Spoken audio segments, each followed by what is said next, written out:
صلی علی صلی علی صلی علی صلی علی صلی علی نبینا صلی علی محمد صلی علی نبینا صلی علی محمد۔ تو اب میں آپ کو یہ بتا رہا ہوں کہ اللہ سے جنگ کرنے کی جن لوگوں نے پلاننگ کی تھی وہ آج کی تاریخ نہیں، بہت پرانی تاریخ ہے۔ نمرود کا نام سنا ہوگا آپ نے۔ مقدس کتابوں میں جو ان کی مقدس کتابیں ہیں اس میں ملتا ہے ایک واقعہ کہ نمرود صرف ایک نہیں ہے، بہت سارے نمرود آئے۔ نمرود اصل میں نام نہیں ہوتا بلکہ عراق کا جو بھی بادشاہ ہوتا تھا اسے نمرود کہا جاتا تھا۔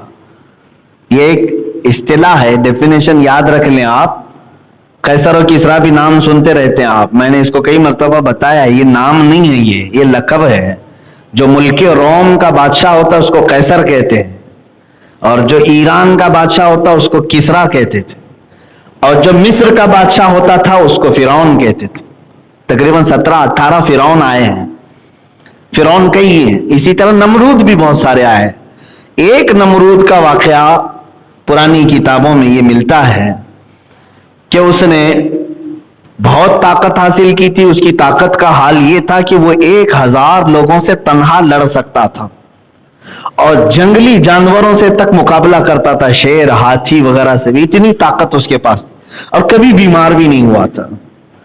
تو لوگوں میں اس کا چرچا ایسا تھا کہ ایسا لگتا ہے کہ یہ پورے انسانوں میں ایک الگ قسم کا انسان ہے، یہ انسان نہیں، یہ بھگوان ہے۔ جیسے لوگ آج سوچ لیتے تھوڑی سی شکتی زیادہ ہو جائے تو بھگوان ہو گیا، تھوڑا سا اگر پاور زیادہ ہو گیا تو بھگوان ہو گیا۔ جیسے اب ہمارا پی ایم بھی قریب پہنچنے کے بھگوان کے۔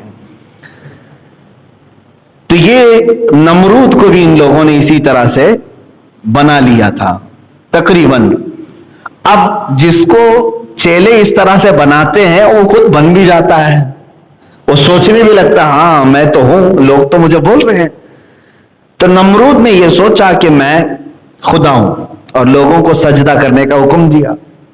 سارے لوگ اکثر اس کی عبادت میں لگ گئے۔ جو اس کی عبادت نہیں کرتا اسے قتل کر دیتا، مار ڈالتا یا جیلوں میں بند کر دیتا۔ بڑا ظلم کیا اس نے۔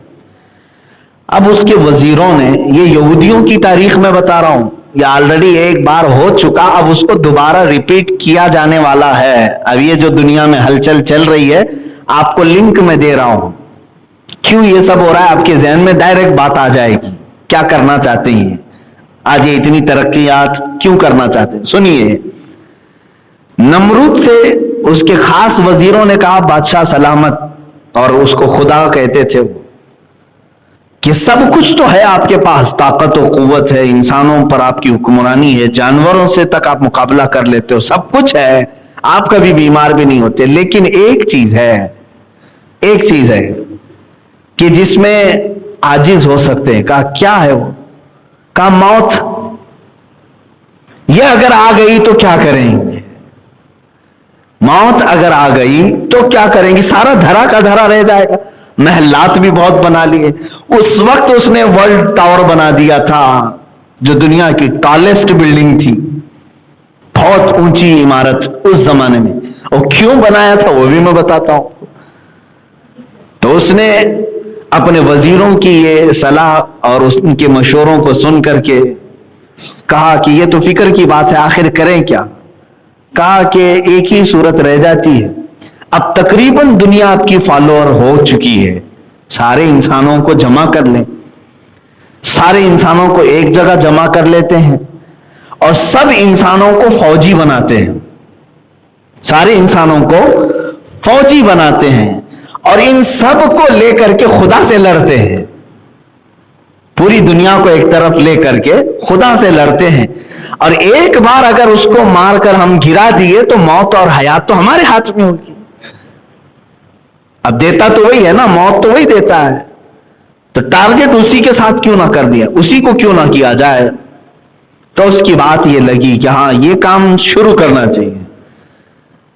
تو چیلے چپاٹوں نے پروجیکٹ دیا اور یہ کام شروع کر بھی دیا۔ اسے معلوم بھی نہیں ہے، عقل ہوتی تو خدا سے نہ لڑائی لیتے ہیں، یہ نمرود نے تیاری جب شروع کیا تو سب سے پہلا کام کیا کیا انہوں نے؟ بہت بڑا شہر بنایا جہاں پر تقریباً دنیا کے سارے انسانوں کو جمع کرنا تھا، اور بادشاہ کا آرڈر یہ آیا کہ دنیا کی ساری زبانیں ختم کر کے ایک ہی لینگویج رکھی جائے۔ کمیونیکیشن ضروری تھا فوجیوں کو آرڈر دینے کے لیے، سب کی زبان ایک ہونی چاہیے، سب فوجی ہوں، ٹریننگ دی جائے۔ اب پھر مسئلہ آیا کہ وہ ملے گا کہاں خدا، جہاں سے اس جنگ کرنا ہے نا، لڑائی کرنا ہے۔ اب اس کے فرشتے بھی ہیں، اس کی طاقت و قوت بھی ہے، کیسے اس کے ساتھ لڑائی کی جائے؟ میرے عزیزو، یہ عجیب سی مزے کی بات ہے کہ دنیا نے یہ تک سوچ لیا اپنے ہی پیدا کرنے والے کے ساتھ لڑائی کے لیے۔ اس کے بعد وزیروں نے کہا کہ سنا آسمانوں پہ رہتا ہے، بڑی عمارت کیوں نہ بنا لی جائے جو آسمان تک پہنچتی ہو۔ تو اس کام کے لیے یہ ٹالسٹ بلڈنگ بنی، دیکھتے ہیں جتنی لمبی بن جائے۔ بنائی اور بناتا رہا، فوج بھی جمع ہو گئی، لینگویج سب کی ایک ہو گئی، زبان سب کی ایک، کرنسی بھی سب کی ایک ہی سکہ چلے گا، باقی کسی کی نہیں، حکومت صرف ایک ہی نمرود کی تھی۔ اب اس کے بعد اسے اس بلڈنگ میں چڑھنا تھا، چڑھ کر کے اوپر سے دیکھنا تھا کہ خدا ملتا ہے کہ نہیں ملتا، نہیں ملے تو اور بلڈنگ کو بڑھائیں گے، جہاں وہ مل جائے لڑائی کریں گے۔ معاذ اللہ رب العالمین، کبھی کبھار میں یہ بیان کرتا ہوں تو حیرت بھی ہوتی ہے، لیکن یہاں بات یہ آئی ہے، اللہ نے جو فرمایا نا واللہ اشد بأسا، اور اللہ جنگی طاقت میں بہت سخت ہے، اس پر میں عرض کر رہا ہوں۔ دیکھو اللہ کی جنگی طاقت کیا ہے۔ آج ابھی کوئی اتنا بڑا نمرود آیا نہیں ہے جو پوری دنیا کو اکٹھا کر کے سارے یہ کام کر لے، اس زمانے میں وہ کر چکا تھا۔ اب جب اس عمارت پر وہ چڑھنے لگا، اب جو بائبل وغیرہ ان کی پرانی کتابیں اس میں یہ عبارات ملتی ہیں، آیات ملتی ہیں، قرآن و حدیث میں تو اس کا تذکرہ نہیں ملا۔ اسرائیلی جو روایات ہیں یا جو پرانی کتابیں ہیں اس میں یہ ملتی ہے بات۔ اللہ تعالیٰ نے فرمایا اپنے فرشتوں سے کہ اے ملائکہ آ جاؤ، ہم بھی ذرا دیکھیں کہ ہمارا ایک بندہ ہم سے جنگ کا ارادہ کیا ہے۔ اللہ تبارک و تعالیٰ نے فرشتوں سے فرمایا تو ملائکہ سب کے سب اللہ کی بارگاہ میں عرض کرنے لگے کہ اے رب ذوالجلال، ایسے شخص کو کیوں نہ ہم ہلاک و برباد کریں۔ اللہ تبارک و تعالیٰ نے نہ اپنے لاکھوں کروڑوں اربوں فرشتوں کو، جن کی تعداد کا علم ہمیں بھی نہیں، بارش کے قطروں سے زیادہ اللہ کے فرشتے ہیں، بہت، ان کی تعداد کا کوئی اندازہ نہیں کر سکو گے آپ۔ اللہ تعالیٰ نے ان لاکھوں کروڑوں فرشتوں میں سے ایک فرشتے کو صرف دنیا میں بھیجا، سب نہیں، ایک فرشتے سے کہا کہ اے میرے فرشتے جا تو دنیا میں اس کی بنائی ہوئی عمارت اور اس کی فوج کا معائنہ کر کے آ جا، جائزہ لے کر کے آ جا۔ تو فرشتہ نیچے اترا۔ ایک بات یاد رکھیں، فرشتے اپنے رب تعالیٰ کے خلاف کوئی چیز برداشت نہیں کرتے۔ لا یعصون اللہ ما امرہم، وہ ہرگز اللہ کی نافرمانی نہیں کرتے۔ یہ تو اور بات ہے کہ اللہ فرشتوں کو بار بار روکتا ہے کہ بندوں پر عذاب نہ ڈالا جائے، اللہ کے روکنے سے وہ رکے ہوئے ہیں۔ اور اگر فرشتوں کے ہی ہاتھ میں سب دے دیا جائے کہ جو جو گناہ کرے تو پھر وہ برابر ٹھکانے سب کو لگا دیں گے، ہر دن روز ایک ٹھکانے پہ لگے گا۔ یہ اللہ کی مہربانی ہے، اس کی رحمت ہے جو روک کر رکھتا ہے، اپنے بندوں کو مہلت دیتا ہے۔ ایک فرشتہ آیا، اس نے دیکھا یہ جنگی تیاری کو، اور پھر کس سے جنگی تیاری؟ اللہ سے، جس نے خود ان سب کو پیدا کیا، ان کو سانس دے رہا ہے، ان کو زمین بچھا کر دیا، ان کو آسمان کا ستون بغیر ستون کا چھت دیا، اور اس سے لڑائی کے لیے۔